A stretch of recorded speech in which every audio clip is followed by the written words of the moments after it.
Walang kasinungalingan, serbisyong totoo lang.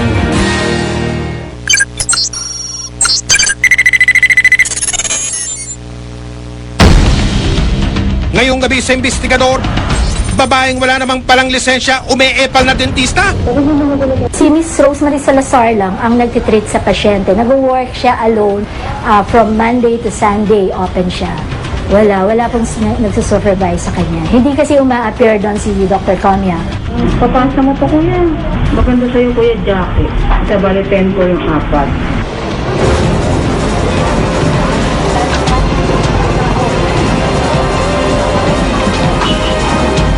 Hello, you are now under arrest for illegal practice ng Para akin na po yun. Huwag mo alisin yan. Walang gagalawin dyan, ha? Mga lumang tinapay at tsokolate, nire-recycle at muling binebenta. Para sa mga feeds na yun ng mga hayop, kaya reject na. Hindi na pwede pang kainin, pero nire-recycle pa rin lang. Nagagalit po ako dahil di naman totoo. Eh, sino po bang matutuwa? Ayan ang kalakal namin, no? Mga pulis batak na nakunan sa kamera, ano na nga ba ang napala? Pag napatunayan na isang miyembro ng kapulisan, gumamit ng illegal na droga, ito ay classified as grave misconduct. So, offenses falling under grave misconduct are punishable by penalty of dismissal from the service. Hindi nakapaniwala yung ganun kasi sila nga alagad ng bataan, silang gumagawa ng labag. Bakit nagpapatupad sila kung di na naman kaya gawin? Dapat nasibak na sa pwesto yun.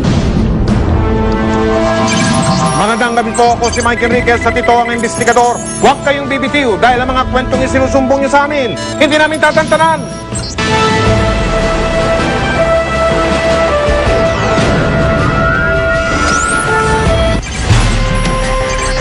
Doon sa Bulacan, pati lumang tinapay at dugyot na tsokolate, abay inire-recycle at ibinebenta pa.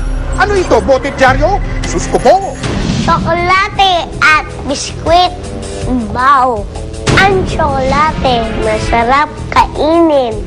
Matamis nguyain. Murang biskwit, pakalma sa makulit. Pero ang tanong, lahat ba tsokolate at biskwit ligtas at malinis? Sa matatamis na dila, patok ang tsokolate, swak din ang biskwit. Pero may ilang produkto raw sa pamilya na hindi basta tsokolate o tsokolate kundi mga tsoko-latak. Pati biskwit, malayo rin daw sa pagiging sweet. Bakit? Isang sumbong ang nakarating sa aming tanggapan mula sa lungsod ng San Jose del Monte sa Bulacan. May mga paninda raw kasi doon na kaduda-duda ang pinanggalingan. Pagkakaalam ko, para sa mga feeds na yun ng mga hayop, kaya reject na. Hindi na pwede pang kainin, pero nire-recycle pa rin lang. Dahil sa nakakabahalang sumbong na nakarating sa amin, sinimulan na namin ang pag-iimbestiga.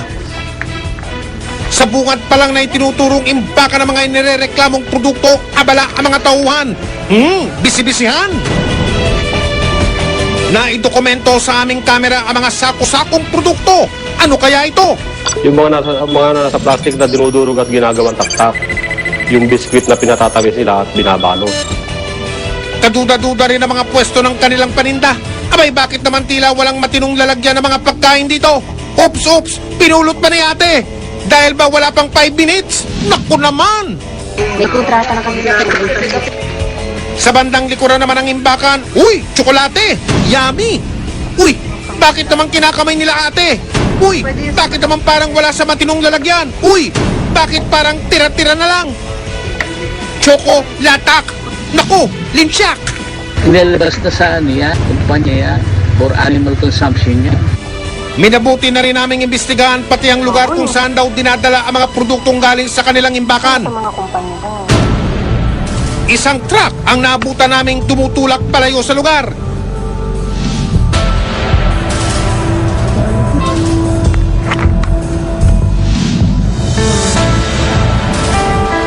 Sa Siling Matanda, Pandi, Bulacan, huminto ang sinunda naming sasakyan.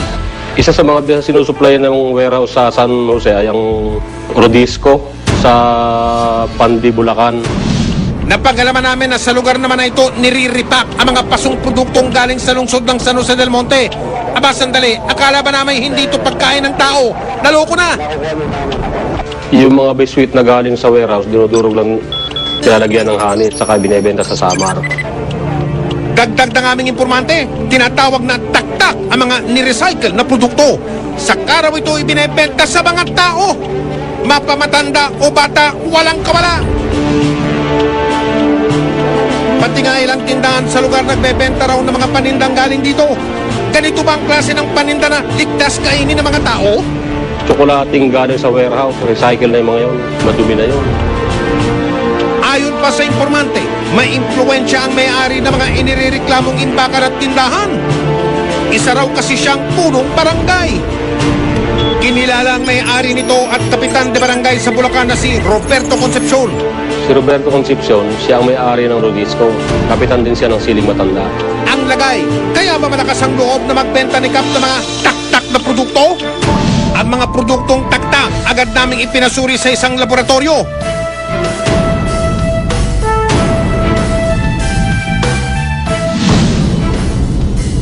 Susunod, Hindi siya pwedeng kainin ng tao kasi hindi maganda yung pagkaka-storage sa kanya.